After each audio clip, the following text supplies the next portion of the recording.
رمضان تجلى وبدا السماء طوبى للعبد إذا اغتنما. Assalamualaikum warahmatullahi wabarakatuh. Saudara-saudara kaum muslimin yang dimuliakan Allah Subhanahu wa ta'ala. Ada satu pertanyaan. Bukankah setan pada bulan Ramadan dibelenggu, dikerangkeng, dirantai? Tetapi kok masih ada kemaksiatan? Apa sebabnya?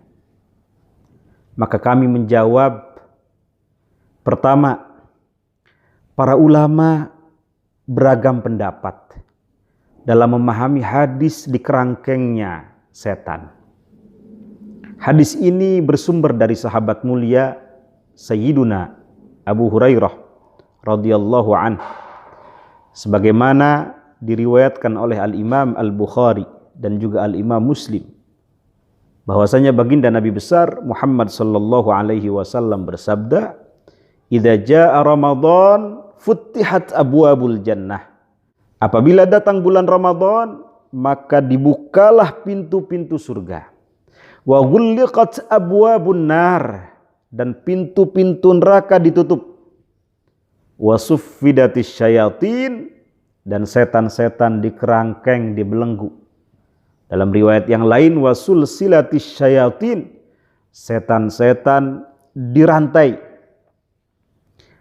Para ulama ada yang memahami hadis ini secara hakiki. Jadi setan betul-betul dikerangkeng, tidak bisa mengganggu manusia. Ada juga sebagian ulama yang memahami tidak sepenuhnya dikerangkeng, dibelenggu. Artinya setan masih bisa membisiki manusia, meskipun bisikannya itu sedikit. Ada juga para ulama yang memahami suffidatis syayatin di sini adalah dengan majaz, dengan kiasan. Artinya di bulan Ramadan Allah Subhanahu wa ta'ala membuka seluas-luasnya pintu ketaatan, pintu kebaikan. Kenapa? Karena manusia pada bulan ini bergelut, sibuk dengan membaca Quran, sibuk dengan i'tikaf, sibuk dengan kalimat-kalimat thayyibah, sehingga pintu-pintu kemaksiatan ditutup. Yang menjadi pertanyaan penanya tadi, tetapi kok masih ada kemaksiatan?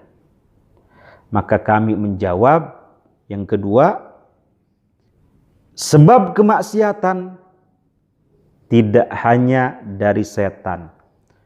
Justru sumbernya dari diri kita sendiri. Setan hanya pembisik saja. Kami pernah menyampaikan di beberapa pengajian, setidaknya ada 4 dalam Quran bisikan setan itu. Yang pertama disebut dengan nazgun. Wa imma yang zaghannaka minasyaiton nazgun fasta'id billah.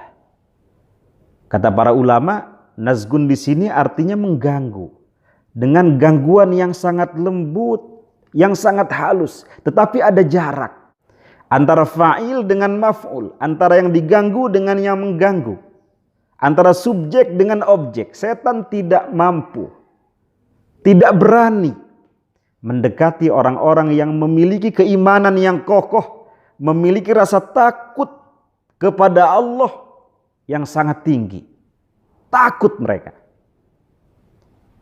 Bagaimana setan takut dengan Sayyiduna Umar radhiyallahu an? Baginda Nabi besar Muhammad sallallahu alaihi wasallam mengatakan, "Ya ibnal Khattab, ma laqiyaka syaitanu salikan fajjan illa salaka fajjan ghaira fajjik." Wahai putra Al-Khattab, tidaklah setan menempuh satu jalan yang ditempuh olehmu, melainkan ia menempuh jalan lain yang tidak ditempuh olehmu. Setan tidak berani melewati jalan yang dilewati oleh Sayyidina Umar. Mengapa? Karena Umar memiliki rasa takut yang mendalam, rasa takut yang tinggi kepada Allah Subhanahu wa taala. Yang pertama nazgun. Ada jarak antara fa'il dengan maf'ul, antara subjek dengan objek. Antara yang diganggu dengan yang mengganggu. Yang kedua, bisikan setan dalam Quran disebut dengan hamzun. Rabbi a'udzubika min hamazatis syayatin wa a'udzubika rabbi ayyahdurun. Apa itu hamzun? Hamzun ini semacam bisikan setan melalui penyusupan, rencana. Jadi setan ketika mengganggu manusia sudah memiliki rencana. Kurikulum kalau di kampus, silabus. Orang ini kalau diganggu dengan harta tidak bisa, dengan wanita dia. Dengan wanita tidak bisa, dengan kekayaan dan lain sebagainya. Setan sudah memiliki rencana untuk mengganggu manusia dengan bisikan yang disebut dengan hamzun. Karena itu dianjurkan setiap kita berdoa menggunakan doa ini, Rabbi a'udzubika min hamazatis syayatin wa a'udzubika rabbi ayyahdurun. Ini yang kedua. Yang ketiga, bisikan setan disebut dengan massun. Idza massahumus syaitan tadzakkaru dalam Quran. Mas ini diartikan oleh para ulama sebagai sentuhan yang berasal dari setan yang sangat halus bahkan tidak terasa. Artinya bisikannya itu sangat halus, tidak terasa. Boleh jadi ketika seseorang berada di satu tempat tidak berpikir untuk melakukan maksiat, tiba-tiba terfikir, para ulama mengatakan ia dibisiki oleh bisikan setan yang disebut dengan mas. Hanya bisa dihilangkan dengan apa? Tadzakkaru, dengan mengingat Allah pada saat itu, dengan zikir kepada Allah Subhanahu wa ta'ala. Yang keempat, bisikan setan disebut dengan was-was. Kata para ulama, semua sifat setan, semua bisikan setan yang disebutkan tadi itu terkumpul dalam satu bisikan yang disebut dengan was-was. Bahkan was-was ini tidak sekedar membisiki manusia dengan hal-hal yang buruk, yang negatif, tetapi juga menghambat lajunya kebaikan. Ketika seseorang ingin melakukan kebaikan, dihambat oleh setan dengan bisikan yang disebut dengan was-was ini. Jadi ini yang penting kita ketahui daripada bisikan-bisikan setan. Setan berposisi sebagai pembisik saja. Eksekutor utamanya, eksekutor lapangannya adalah diri kita sendiri. Oke, ada yang memahaminya secara majazi, ada yang memahaminya secara hakiki. Tetapi bagaimana dengan diri kita sendiri, nafsu kita? Al-Imam Ibnu Athaillah As-Sakandari dalam karyanya Al-Hikam mengatakan aslu kulli ma'siyatin wa ghaflatin wa syahwatin ar-ridha 'alan nafs. Justru pangkal segala kemaksiatan, pangkal segala syahwat, pangkal segala kelalaian adalah ar-ridha 'alan nafs. Mengumbar terhadap hawa nafsu. Artinya nafsunya diumbar, tidak dikendalikan. Itu sumber kemaksiatan. Nah, setan berposisi sebagai pembisik. Yang paling rawan adalah ketika nafsu yang tidak dikendalikan dan inginnya selalu dilampiaskan, dilayani, maka akan sangat mudah dikuasai oleh setan. Setan tidak akan berani mendekati mereka yang hatinya takut kepada Allah Subhanahu wa ta'ala, imannya kokoh terhadapnya. Karena itu Al-Imam Ibnu Athaillah Sakandari mengatakan, tidak ada yang bisa mengusir syahwat dalam hati melainkan rasa takut yang menggetarkan kepada Allah Subhanahu wa ta'ala. Beliau mengatakan, la yukhrijus syahwah minal qalbi illa khaufun muz'ijun. Tidak ada yang bisa mengusir syahwat dalam hati melainkan rasa takut yang menggetarkan kepada Allah Subhanahu wa ta'ala. Ini juga sekaligus obat, penawar. Apabila ditanya, bagaimana cara mengendalikan nafsu yang tidak terkendali, nafsu yang selalu diumbar, dan juga bisikan-bisikan setan itu, yaitu menanamkan rasa takut yang mendalam kepada Allah Subhanahu wa taala diiringi dengan ilmu. Karena dalam Quran hanya orang berilmu yang memiliki rasa takut yang mendalam kepada Allah Subhanahu wa taala. Innama yakhsyallah min ibadihil ulama. Hanya ulama yang memiliki rasa takut yang mendalam kepada Allah Subhanahu wa taala. Al-Imam Ibnu Athaillah mengatakan, khairul ilmi ma kanatil khasyah ma'ah. Sebaik-baik ilmu adalah ilmu yang disertakan rasa takut di dalamnya.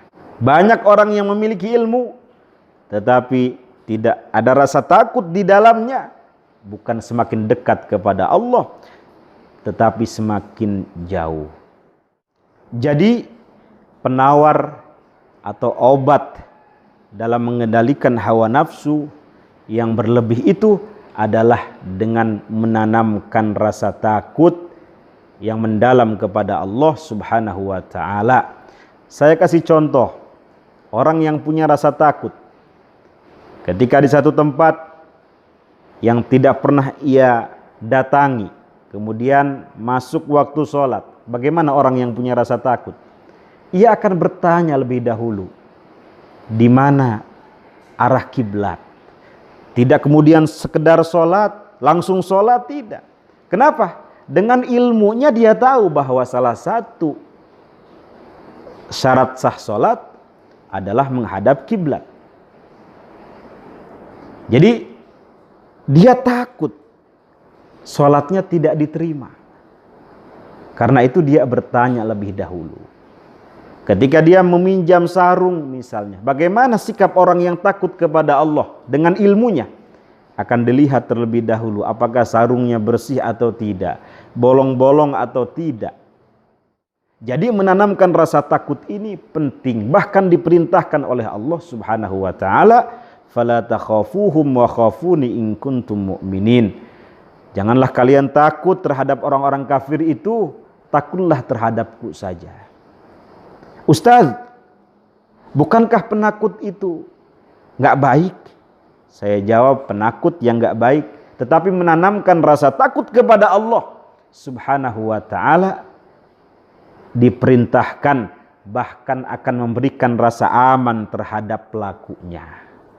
Mudah-mudahan Allah Subhanahu wa taala selalu membimbing kita, menjauhkan kita dari hal-hal yang tidak diinginkan, menjauhkan dari setan-setan yang menjerumuskan manusia, dan juga berkenan membimbing jiwa kita agar selalu berada dalam ketaatan.